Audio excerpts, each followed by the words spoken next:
we want to uplift every child in Texas. I want Texas to be number one when it comes to education, whether that's public, private, whatever it is, because I know that a good education can save a child's life. Welcome to the ALEC 51st annual meeting in Denver, Colorado. Joining me right now from the great state of Texas, Caroline Harris Davila. You got it. Hot diggity. Boy, I thought I was going to trip right over that one over there.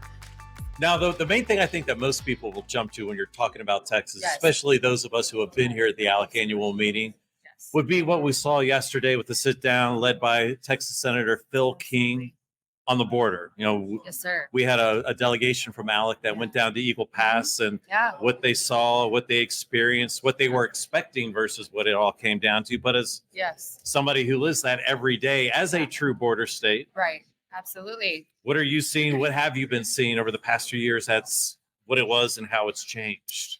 So I visited the border even before I ran for office because I wanted to understand what was going on the border impact the area that I was running in, because I live in a suburban area.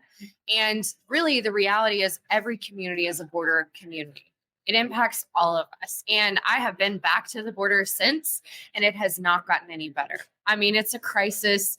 We spent over $6 billion last session alone trying to secure the border. And that's just Texas. And that's just Texas, right? And really, it's the federal government that should be paying for all of that and providing that security. But nothing that happens at the border stays at the border. No. Unfortunately, I've had high school students pass away in my district from fentanyl overdoses, and we see that across the nation now.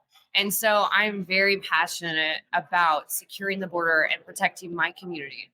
Well, everybody should be. And it's interesting that you use the phrase that every county is a border county, because you've been seeing the stickers around here at the ALEC convention where every state is a border state. And that was a huge impact and made people stop and think. But as you say, every county is a border county. We're bringing it right there close to home. Yes, absolutely. I have a large suburban area, and I don't think they understood the implications for them until they saw the impact of fentanyl on our community. And then when I was at the border, again, before I got elected, I asked them, how does this impact Williamson County, where I grew up? They said that all of the drug activity, it pours across, that I-35 corridor.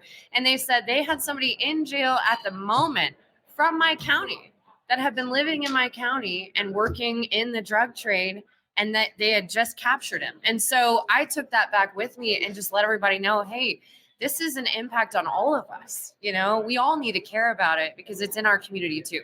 And I think probably the more frustrating thing it has to be, especially for those of you in Texas, is the DPS, the Department of Public Safety. Sorry, I get into I try to get into but the Texas DPS and then Texas Military. Yes.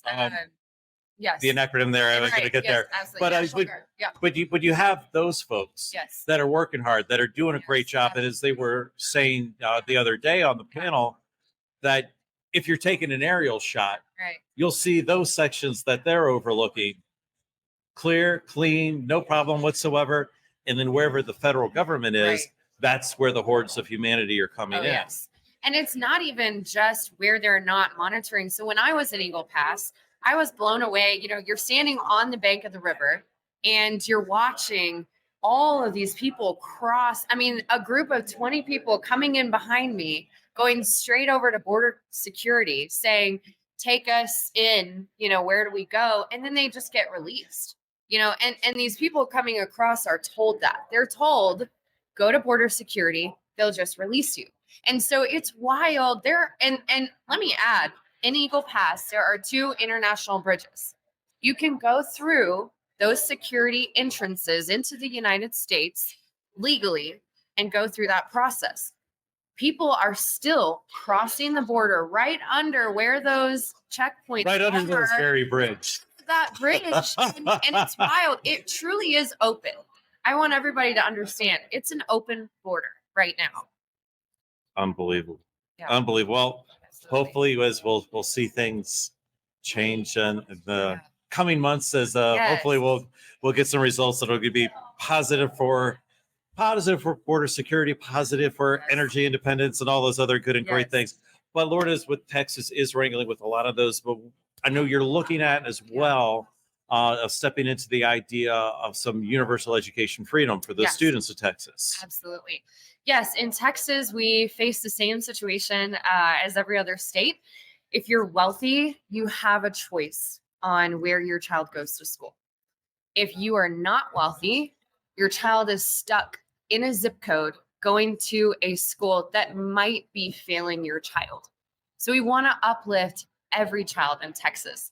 I want Texas to be number one when it comes to education, whether that's public, private, whatever it is, because I know that a good education can save a child's life. It is that groundbreaking for a child to get an excellent education. And so we are going to fight for families. We are going to fight for those kids that are stuck in Texas. And I hope we can get that done next session. Yeah, and it's a small thing. This isn't about the destruction of public schools. Not at all. No, this is about the fact that, Johnny's different from Mary, who's Right. different from Billy, who's Exactly. different from Sue. Exactly. There are people that are going to learn in different rates, in different ways. 100%. Last year at the annual meeting, we had a number of Yas Prize finalists. Okay. And there was this one great woman from Georgia, started off her school up in her attic. Oh, wow. And she's talking about, with some people, we put them at a desk, and others we found, we put them on a yoga mat. Yes. And you can't do that in a public school, but that worked perfect for that Right. and allowed for an overall educational experience. And it's Right. just those little things to make it possible, because we're not necessarily trying to push them through a system. No. We're trying to provide them with an education. Right. Absolutely. And I have spent so much time engaging with the public education community in my district and talking to them about what improvements we can make there too. Because last session, when we had that talk about school freedom, education freedom in the budget, that part of the budget was about $500 million.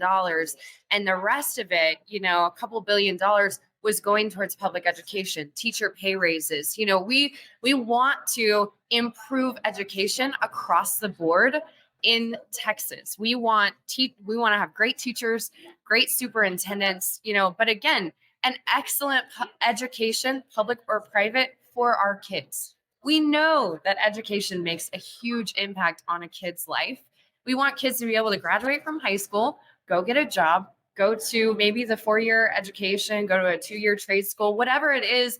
We want kids to be successful in Texas. No, it's interesting. Just as you said, the trade school part. Yeah. ALEC Regional recently had an education academy up in Philadelphia. And I'm not remembering the name of the high school. Okay. But one of the aspects of this was once you turn 16, you start your junior year, Right. you can start apprenticeship Yes. in welding, Yeah. in auto repair, Right. and HVAC, and a number of other things. And it's like you can go through, graduate high school, have the 2 years of welding Right. experience, and get yourself a $60,000, $70,000 Yes. job as an 18-year-old kid, which makes me really Absolutely. hate those kids, because we never had anything like that. I was cutting grass and delivering papers, Me and too. no sorts of opportunities like that. Me too. And that brings up another good point. We are wanting an excellent education across the board. I have fantastic high schools in my district, public high schools, that have those programs. They're giving those kids that opportunity to get a fantastic job right out of high school. So again, we are all for all types of education. We want an excellent education for every kid, and we want to help the kids that are stuck. We have great programs out there. We just want to help these kids that need another option. Yep. I have so many friends that have 3 or 4 kids. One kid's in public school, one kid's in private school, one kid's in a co-op, because they're again, kids learn differently. They have different personalities. They're all different. So we need those different choices for them. Anybody with more than one kid knows that. Yes, They're exactly. all different. Absolutely. Although you usually know who did it, unless you have 3 or more, and then you're kind of stuck. It's all over them. All right. So last year, Yeah. Texas made big headlines Yes. with what they was called, and I don't know, I have another research, but it was Yes. the largest tax cut in American history. Largest property tax cut Okay. in American history, possibly world history. And I haven't done the research on the world history part. But yes, we recognized we had a surplus last session, and we talked about how do we give that money back to taxpayers. That's what we do in Texas. What a We give the concept. money back. Wait. So the people should keep more of their money? Yes. And you're in government? Yes. Oh. Shocking, I know. But that's why Texas is such a wonderful state, the greatest state, I will say. But we wanted to give that money back. And we recognized, as y'all did, I know, property taxes have skyrocketed at an increasingly crazy amount. And so we identified that was the best way to give that money back to taxpayers. And so we saw taxpayers get up to $1,200 off of their bill, their property tax bill. And that's real money. That's a real impact. And I think we're going to come back to that next session because we're going to have another surplus and we want to give it back again. So, it's funny because we're broadcasting here from Colorado, and they have something called TABOR, which basically restricts the amount of money that the state could spend based on the revenues and population growth.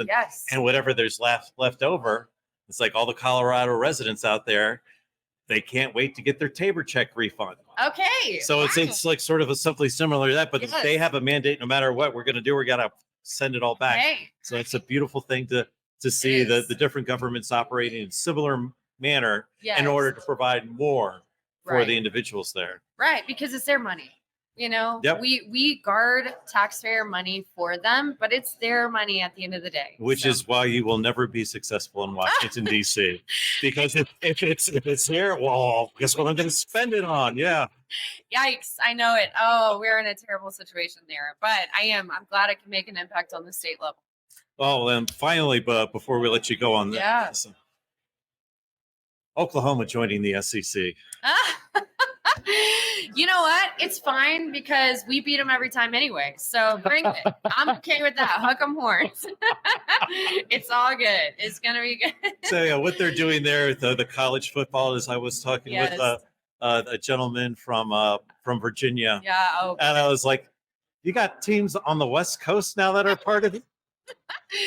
Yeah, it's interesting. I'm excited to see what teams we get to play next year, and I'm glad that we're getting to play A&M again because I grew up watching that on Thanksgiving Day or the day after. So I'm excited for that rivalry to come back. And we'll be excited to watch that as well. So thank you, Caroline, for coming in here. Spend a little time with us at the ALEC 51st annual meeting in Denver, Colorado.